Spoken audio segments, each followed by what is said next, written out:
Kuyang adalah folklore tentang siluman berwujud kepala manusia dengan isi tubuh yang menempel tanpa kulit dan anggota badan yang dapat terbang untuk mencari darah bayi atau darah wanita setelah melahirkan. Makhluk ini dikenal masyarakat di Kalimantan. Berbicara mengenai kuyang, baru-baru ini akun TikTok @wawanzikvlogs memperlihatkan detik-detik suara kuyang dengan jelas. Ia bahkan membalas suara kuyang dengan mencoba mengusirnya. Berikut ini videonya.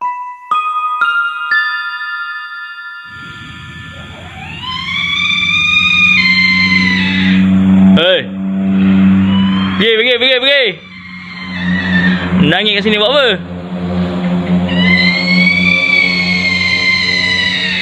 Pergi. Syuh. Baling batu ni yang. Ha? Sampai dalam rumah kau menangis Nangis kat sini buat apa?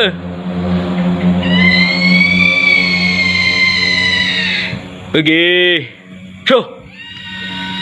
Baling batu ni yang. Ha? Sampai dalam rumah kau menangis Syuh. Baling batu ni yang. Bagaimana menurut Anda tentang video ini? Tulis di kolom komentar ya. Sampai dalam rumah kau menangis Jangan lupa juga untuk like, komen, dan subscribe. Terima kasih.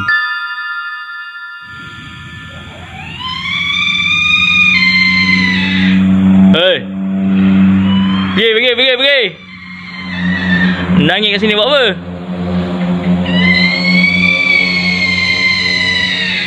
Pergi. Syuh. Baling batu ni yang. Ha? Sampai dalam rumah kau menangis